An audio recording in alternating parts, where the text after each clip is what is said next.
O que faz um bom azeite? Sabe como escolher? Venha descobrir e explorar este produto tão importante da nossa gastronomia na Escola do Gosto. Dia 25 de novembro no Porto, venha provar e aprender com Ana Carrilho, Edgardo Pacheco e o chefe André Cabrita. Os lugares são limitados. Inscreva-se já em público.pt. Este é o Poder Público, pela secção de Política do Público. Marta Moitinho Oliveira, Sónia Sapage, São José Almeida. Eu sou Helena Pereira e esta é a série diária do podcast Poder Público dedicada às autárquicas.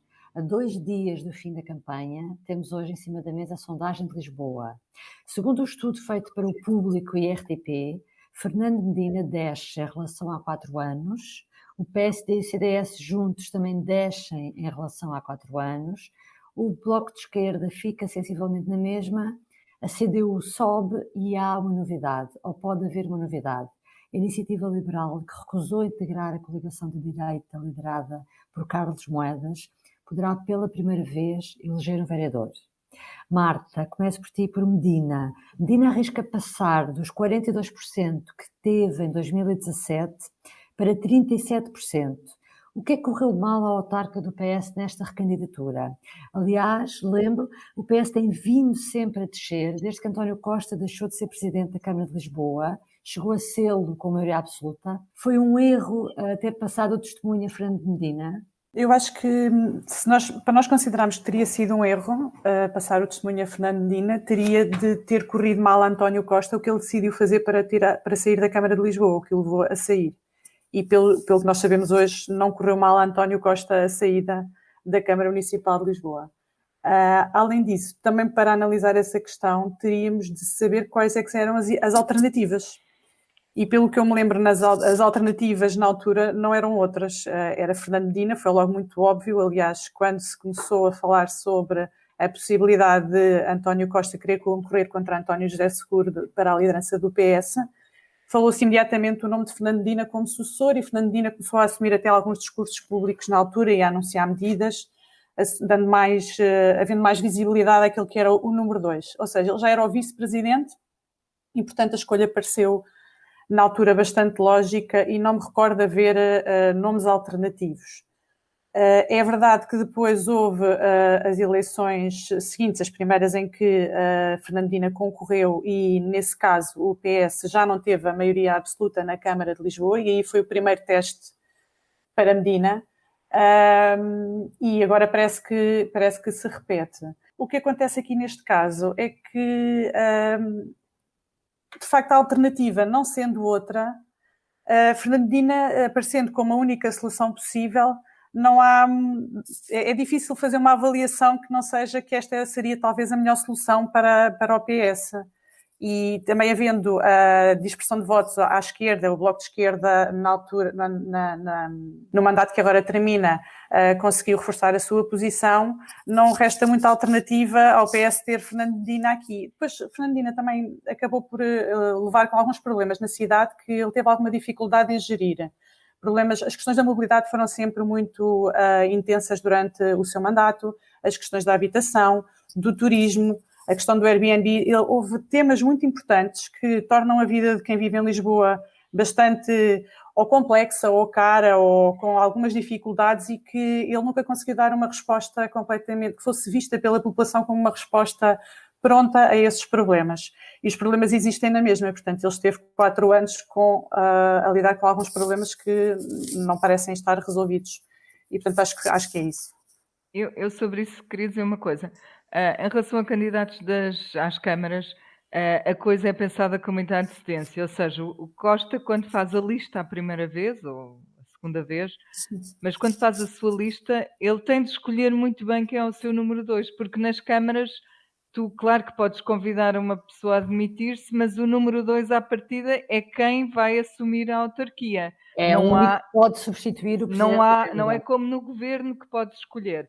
Portanto, a questão de Fernando Medina já estaria, quer dizer, não que António Costa sentisse ou soubesse que podia ser primeiro-ministro, mas sabia que se um dia ele saísse da Câmara, tinha que ter um número 2 à altura. Portanto, eu acho que sim, que essa sucessão já estava planeada há muito tempo. Poderá ter sobreestimado Fernando de Medina. Sobreestimado Fernando Medina. Agora, o que isto pode ter em termos nacionais é uma leitura também política sobre o seu futuro no PS, e a esse nível, se António Costa o escolhesse como sucessor, ou tivesse pretendido escolhê-lo como sucessor, agora podia pensar duas vezes, não é? Pensar, será que sim, se ele em Lisboa nunca conseguiu ser tão definitivo, será que no país vai conseguir? Mas isso são outras questões. Sónia, achas que o futuro de Medina está no PS ficará um bocadinho comprometido com o resultado que vier a ter em Lisboa, é isso, não é? Acho que ele há de ganhar sempre, não é? Ele vai ganhar sempre, a questão não se coloca, mas acho que são sinais e que se ele quiser concorrer algum dia, quem concorrer contra ele vai estar atento a todos os sinais. Sónia, mas também te perguntava em termos de vereadores. A Medina pode, no pior dos cenários, ter apenas 7 vereadores, o que obrigaria a fazer acordos ou com o Bloco ou com o PCP. Para onde é que achas que se deverá virar Medina? Porque os dois partidos já deram sinais de abertura a fazer acordos. Sim, eu acho em primeiro lugar que Fernando Medina pensou que ia conseguir capitalizar os votos do LIVRE em Lisboa. Lembrem-se que o LIVRE foi aqui que Joacine foi eleita, portanto o LIVRE em Lisboa tem uma votação boa. E eu penso que Fernando Medina pode ter pensado que isso funcionaria como uma espécie de passaporte, salvo-conduto para governar sozinho. E essa foi a única pré-coligação eleitoral que ele admitiu fazer ao convidar Rui Tavares não só para a lista, para integrar a sua lista, mas também atribuindo-lhe à partida um pelouro, porque isso na altura foi noticiado, ele ia ficar com a pasta de cultura, não sei, várias coisas e direitos humanos, salvo erro também. Portanto, embora tenha sido essa a única aliança pré-eleitoral, ele sempre disse que depois das eleições podia haver conversas. Portanto, eu acho que a porta está aberta de todos os lados, tanto do Bloco como do PCP. Mostraram todos disponibilidade mediante contrapartidas, porque um dos temas que os separam mesmo é a questão da habitação, e a questão as soluções de Fernando Medina não são necessariamente as soluções dos outros dois partidos. Habitação, turismo, Airbnb, alojamento local, etc. Agora, o que esta sondagem não nos diz é se vai bastar a Medina fazer acordo com o Bloco, por exemplo, que era o partido que já tinha... Sim, porque o Bloco tem um vereador, na melhor e na pior das hipóteses. Medina tem entre 7 e 9, portanto, se tiver 7, eles são 17 em Lisboa. Se tiver 7 com um do Bloco, são 8. 8 e 16 não tem maioria, portanto, aí precisaria do PCP. Portanto, um deles pode não chegar. Vamos ver se ele consegue fazer depois, conversar com todos. Exatamente. E fazer uma geringonça, não é? Sim. São José, vamos virar um bocadinho agora a conversa para o lado do PSD. Segundo esta sondagem pública com o RTP, Moedas não consegue ir além dos 28%, que significa que fica abaixo do score que PSD e CDS tiveram em 2017, concorrem separados, mas somando as duas candidaturas. Moedas nunca conseguiu uma tendência de subida nas sondagens, nunca parece ter descolado, embora no arranque da campanha ele muitas vezes insistisse que estava agora no início, que iria crescer nas intenções de voto. E é impressionante, também outra dado que esta sondagem revela é que, perguntadas às pessoas sobre quem é que acham que vai ganhar as eleições, apenas 4% das pessoas diz que será Carlos Moedas. Aqui também adivinha-se um desastre, um pequeno desastre? Não sei se é um desastre, porque de qualquer forma Carlos Moedas arriscou-se, não é? E concorreu e, portanto, cumpriu um desafio em nome do partido. Agora, de facto, Carlos Moedas nunca conseguiu lançar uma campanha consistente. não conseguiu fazer passar as suas ideias e projetos para a cidade, e penso que também terá sido prejudicado pela forma errática, que eu vejo como errática, como o líder do PSD e o líder do CDS têm participado nesta campanha, nomeadamente em Lisboa. O que é que eles têm feito? Têm participado pouco em Lisboa, e ontem houve finalmente um almoço e eu fiquei surpreendida com declarações disparatadas que ouvi de ambos os líderes partidários. Por um lado, ouvi Francisco Rodrigues dos Santos dizer que dirigir-se a Carlos Moedas e dizer, no discurso que fez, Carlos, Lisboa precisa de lei e ordem. Eu fiquei um bocado surpreendida, porque Lisboa precisa de lei e ordem é uma coisa mais, que sei lá, é quase um tipo de discurso de quem está a fazer campanha pelo Chega. Achei aquilo um bocadinho... Parece uma coisa dirigida ao faroeste, não é? É um bocadinho absurdo. E ao mesmo tempo, no mesmo encontro, Rui Rio diz que tem um feeling que Moedas vai ganhar. Portanto, é assim uma espécie de fezada que ele tem. Portanto, eu acho que a intervenção dos líderes na campanha de Lisboa ou não tem existido ou é prejudicial. E é evidente que quando um presidente da Câmara, nós tivemos já um texto sobre isso, sobre um estudo feito por uma académica portuguesa, creio que trabalha na Suíça, investiga na Suíça, que os presidentes de Câmara partem logo com uma grande vantagem, acho que era de cerca de 15%. Era exatamente que ela apontava. E, portanto, Medina, embora a Marta e a Sónia e tudo tenham tido assim, é evidente que se não tiver a maioria absoluta não tem uma grande vitória, mas bem ou mal, apesar de todas as peripécias que lhe aconteceram, sobretudo nos últimos meses, para já não falar da gestão da pandemia, que ele ao princípio andou um bocadinho perdido e escondido, mas depois apanhou e até foi pioneiro no lançamento de formas gratuitas de teste e em vários apoios e subsídios a comerciantes e a população da cidade. Teve problemas como aquela história dos dados dos russos que se manifestaram. Portanto, ele tem tido... Os últimos meses têm sido muito desgastantes. Portanto, penso que se ele ganhar, não sei se, mesmo que não tenham, se tiver um resultado inferior há 4 anos, é mau, mas penso que ele conseguirá, em acordos com o PC e com o Bloco, governar a Câmara. Até porque há uma grande disponibilidade desta vez, penso eu, do PC, para fazer esse acordo, e que não é em vão que João Ferreira abandonou o Parlamento Europeu para ser vereador em Lisboa. Portanto, não se imagina que tenha feito isso sem ter havido conversas prévias que possam indiciar um acordo que garanta a João Ferreira um pelouro. Eu escrevi que, de facto, da parte de Medina houve sondagens anteriores e conversações anteriores, até com vista a ser feita uma coligação formal. Pré-eleitoral, que o PC não quis, mas que houve. E, portanto, Carlos Moedas, o que é que isto pode significar no seu futuro? Eu não sei, eu acho que de qualquer forma ele mostrou que existia para o partido. Mau resultado, bom resultado, pode ser também, se for um mau resultado agora, pode ser mau para o seu futuro no partido, como é evidente, não é? Foi decisivo, por exemplo, para António Costa, ter-se candidatado em 2007, saído do governo para se candidatar em 2007, ganhar a Câmara ao PSD, reforçar, ir reforçando em 2 eleições e sair da Câmara com mais de 51% dos votos, não é? E nós sabemos como a Câmara de Lisboa é importante. Importante para o futuro, claro. Como rampa de lançamento. Sim. Não é como rampa de lançamento, até pode não ser de lançamento.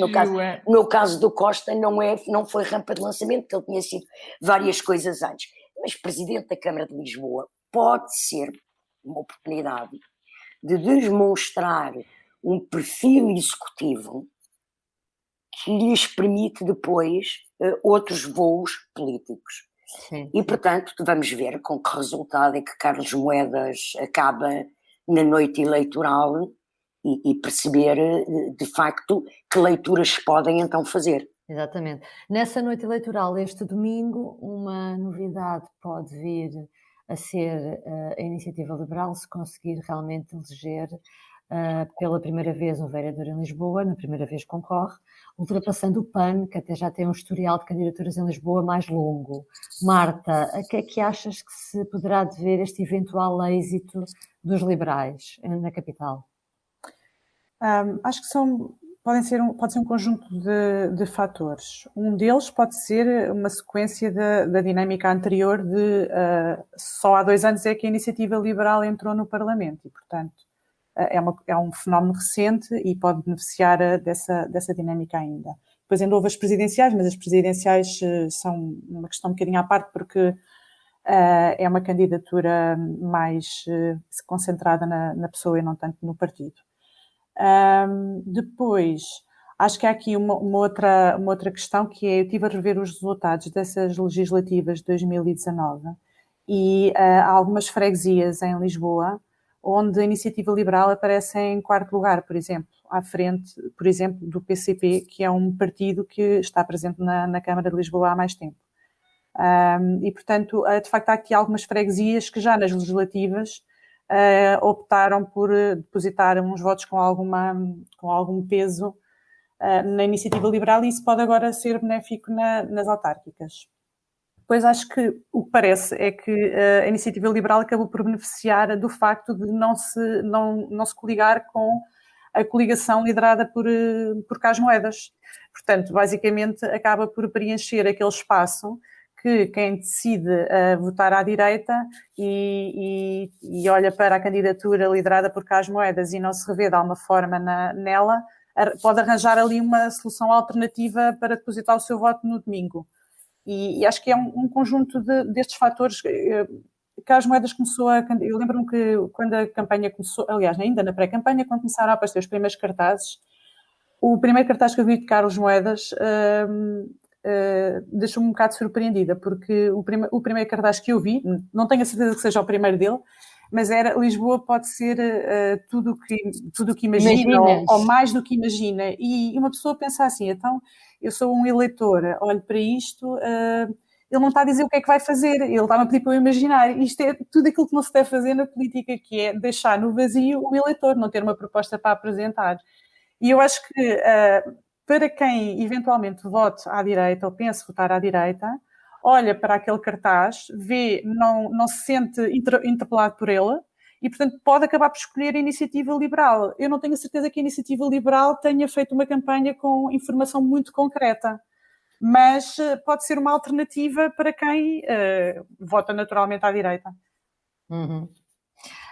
Sónia, o Bloco parece também, segundo esta sondagem, estar a ser penalizado em termos de votação, embora seja seguro que pode manter uma variação, mas achas que isto poderá ainda ter a ver com o caso Robles, o vereador que teve que se demitir em 2018, depois de ser público, comprou com a família um imóvel em Alfama para o transformar em alojamento local, que tanto era criticado pelo Bloco?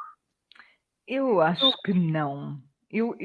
A minha tendência a essa pergunta imediata é responder-te que não. Acho que o partido ainda não descolou, em termos autárquicos, isso não é culpa do Ricardo Robles.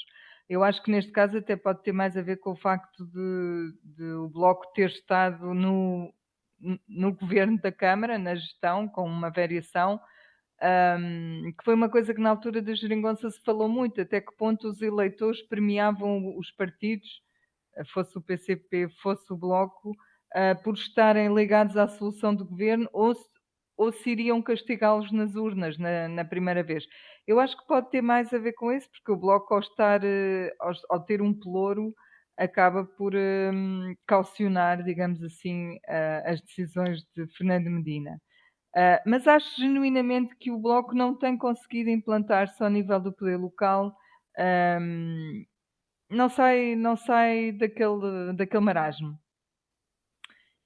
E acho que alguns eleitores podem pensar em não repetir o voto no Bloco por causa destas razões.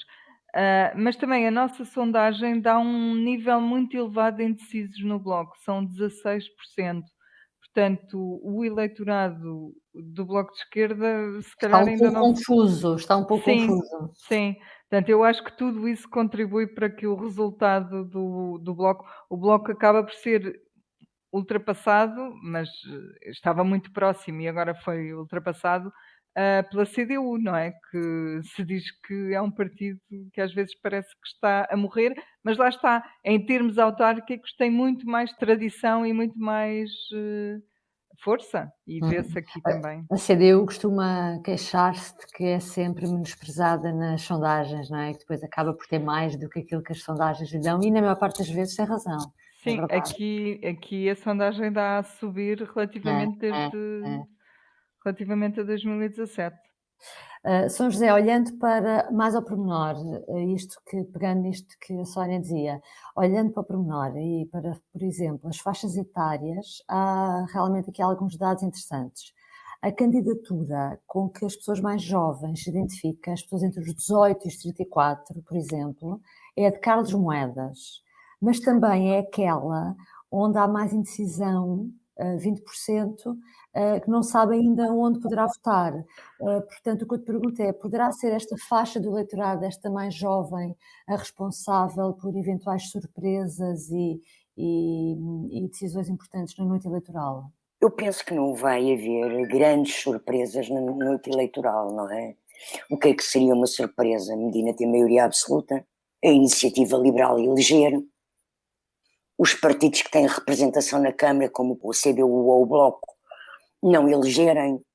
Penso que isso são coisas que ainda domingo ver-se-á, mas são coisas que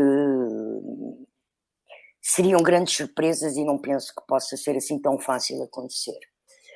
Agora, é evidente que há numa dessas surpresas, ou em algumas dessas surpresas que podem acontecer, influência do voto jovem. Por um lado, uma descida do BE pode significar distanciamento do voto mais jovem urbano, que aposta e tem apostado ao longo dos anos de existência do Bloco. O Bloco tem tido muita adesão de voto jovem. Cresceu muito com o voto jovem. O voto jovem sempre, não é? Depois as pessoas passam para votar noutro partido, mas há muitos jovens de esquerda que ao longo destas mais de 2 décadas têm votado no Bloco. E pode também ser uma das razões de uma surpresa que pode acontecer, que é a eleição de um candidato, de um vereador pela Iniciativa Liberal, em que eu admito que a adesão à Iniciativa Liberal possa vir de eleitorado com menos de 35 anos, que até poderia votar PSD, mas que por alguma razão se sente mais atraído pelo tipo de discurso e pela inovação de discurso e o tipo de propaganda e de propostas que a Iniciativa Liberal defende e com que se apresenta. Portanto, eu penso que o voto jovem pode ter influência no que seja um resultado da Iniciativa Liberal e do Bloco. Mas não sei se vai ser decisivo, porque eu continuo a dizer, é muito difícil para a Iniciativa Liberal eleger um vereador. Se o conseguir, vai ser um vencedor da noite.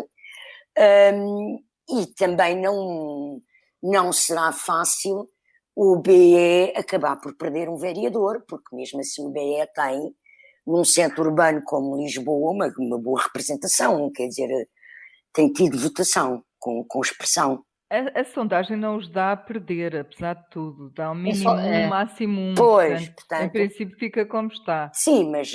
Em termos só de votação, de percentagem, é só de percentagem, não em termos de vereador. Sim, mas portanto penso que as surpresas não serão... mas que o voto jovem sim tem influência. Nestas duas candidaturas penso que poderá ter influência. E os jovens também são justamente, sobretudo os casais jovens, classe média, para onde ele falou muito nesta campanha, para quem ele falou muito nesta campanha, são precisamente os que estão também muito zangados com Fernando Medina por causa da habitação, dos preços das casas, etc. Pois. Sentei na pele algumas dessas alterações, sim. Bom, vamos ver em breve o resultado disto, mas nós ainda voltamos amanhã para fazer um balanço destas 2 semanas de campanha eleitoral. Acompanhe-nos amanhã. Obrigada. Adeus. Até amanhã. O público fica no ouvido. O que faz um bom azeite? Sabe como escolher? Venha descobrir e explorar este produto tão importante da nossa gastronomia na Escola do Gosto. Dia 25 de novembro no Porto, venha provar e aprender com Ana Carrilho, Edgardo Pacheco e o chefe André Cabrita. Os lugares são limitados. Inscreva-se já em público.pt.